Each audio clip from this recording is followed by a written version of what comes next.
Jawab Raffi. Inspiratif hidup. Jangan jadikan kegagalan kemarin sebagai penghambat hari ini. Semangat untuk membuat hari esok lebih baik. Melalui hari ini. 205. Perekrutan karyawan Jepang. Aili sangat senang ketika melihat kakaknya, Sean Yuwono. Tetapi dia harus berpura-pura tidak mengenalnya di depan Cynthia. Namun, setelah begitu lama tidak bertemu dengannya, bagaimana dia bisa mengabaikan kakaknya begitu saja? Jadi begitu datang, Aili langsung memainkan sandiwara dengan Sean. Cynthia dengan cepat memperkenalkan. Oh, dia pacar saya. Namanya Sean Yuwono. Bukankah dia masih sangat muda? Haha. Aili menggelengkan kepalanya.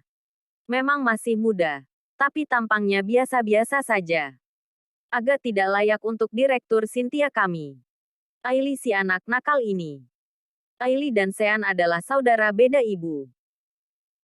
Karena usia mereka tidak berbeda jauh, mereka sering bermain dan belajar bersama ketika masih kecil dan memiliki hubungan yang baik. Hanya saja, dalam 3 tahun terakhir, Sean jarang menghubunginya. Tapi, dia sesekali mengobrol dengan adik ketujuhnya dan menanyakan kabar.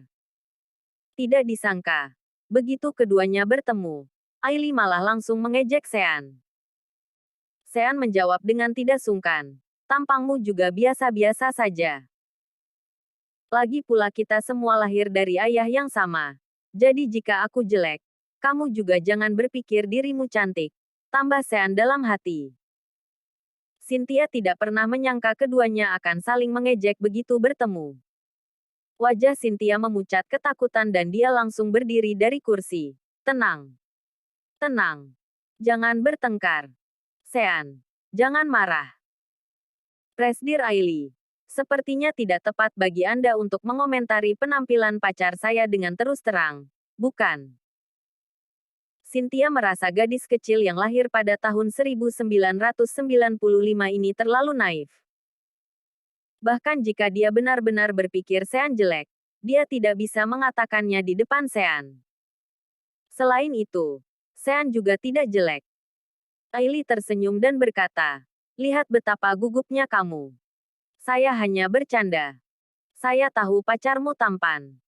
Saya hanya sengaja mengejeknya saja. Maaf. Ya, kakak tampan. Aili berinisiatif untuk lebih dulu mengakui kesalahannya pada Sean.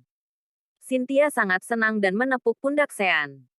Presdir Aili meminta maaf padamu. Huff. Sean menoleh dengan arogan. Cynthia tidak mengetahui sandiwara Sean dan Aili. Mungkin juga karena orang-orang di sekitarnya yang ingin menyusahkan Sean terlalu banyak. Itu sebabnya Cynthia menjadi gemetar ketakutan sekarang. Cynthia menyingkir ke samping dan bertanya, Presdir Aili menelepon saya begitu larut. Apakah Anda memiliki perintah untuk saya? Aili mengangguk. Kamu di Tokyo, kan? Cynthia mengangguk. Ya. Saya dan pacar saya kemari untuk menonton Olimpiade. Bisakah saya mulai bekerja dan menjabat beberapa hari lagi? Aili menjawab, bisa. Kebetulan saya punya pekerjaan untukmu yang memang harus dikerjakan di Jepang. Presdir Aili, silakan katakan. Perusahaan kita perlu merekrut sejumlah kurir baru dan kami perlu merekrut kurir-kurir dari Jepang. Hah? Cynthia bertanya-tanya, kenapa harus merekrut orang sampai ke Jepang? Semua orang tahu bahwa tenaga kerja di Indonesia murah. Sementara di luar negeri, biaya tenaga kerja sangat mahal. Apalagi, Jepang adalah negara maju dengan gaji yang sangat tinggi. Seorang pria berusia 70 tahun masih bisa mengendarai bus dan taksi dengan penghasilan puluhan juta sebulan. Pada dasarnya, kebanyakan orang Indonesia justru pergi ke Jepang untuk mencari uang dan tidak ada orang Jepang yang pergi ke Indonesia untuk bekerja. Gaji rata-rata orang biasa di Jepang berkali-kali lipat lebih banyak dari gaji rata-rata orang biasa di Indonesia. Ini berdasarkan rupiah, bukan yen. Pada saat itu, banyak orang yang menyelundup ke Jepang untuk hanya sekedar mencuci piring, tetapi mereka menghasilkan banyak uang.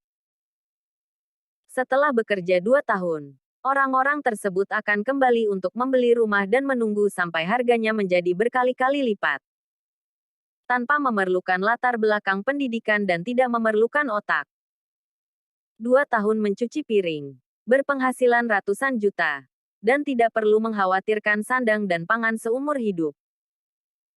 Bahkan dalam 2 tahun terakhir, masih ada orang yang bekerja secara ilegal di Jepang dengan melalui jalur laut.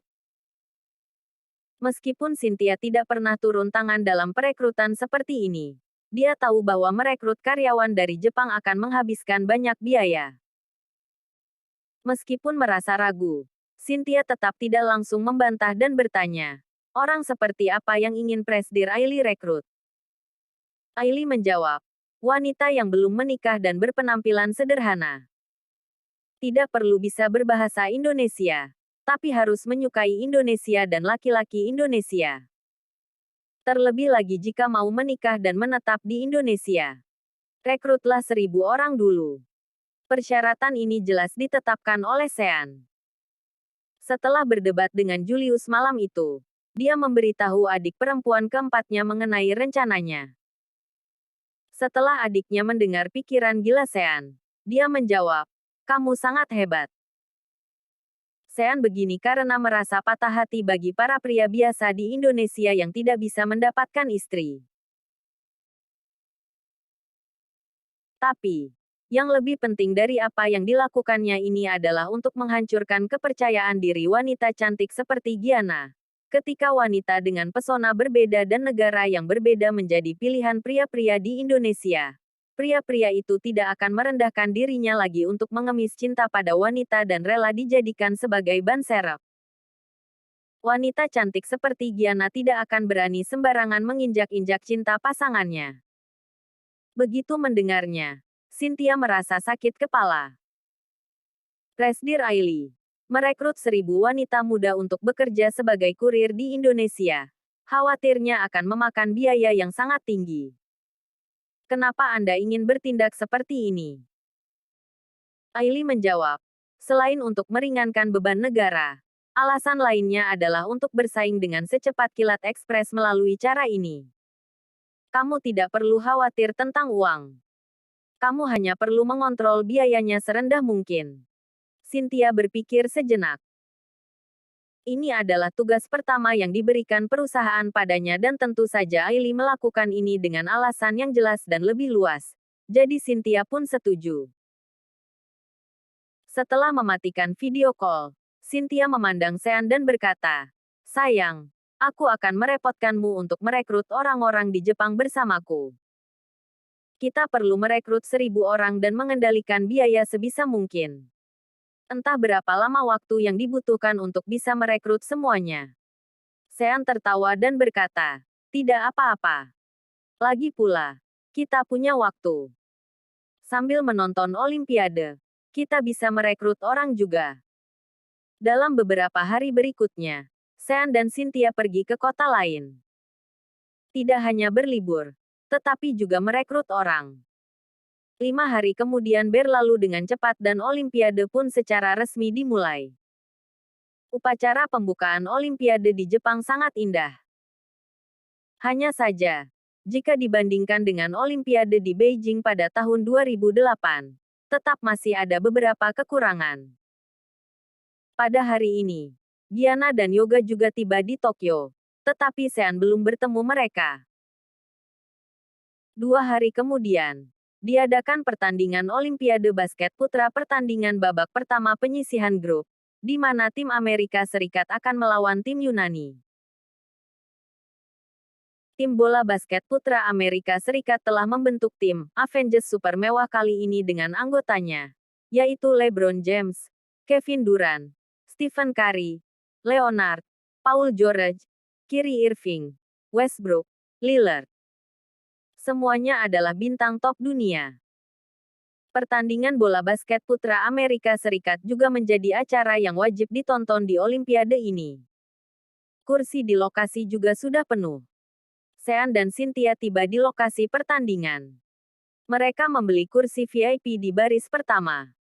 Tapi, dunia begitu sempit. Yoga dan Giana juga membeli baris pertama. Selain itu, mereka bahkan duduk di sebelah Sean dan Cynthia. Oh, Tante, kebetulan sekali. Ketika melihat Cynthia, Yoga berseru dan memanggilnya, Tante. Terima kasih sudah mengikuti channel Wan dan Putra Orsia. Jangan lupa subscribe, like, and share. Tunggu episode selanjutnya. Salam silaturahim.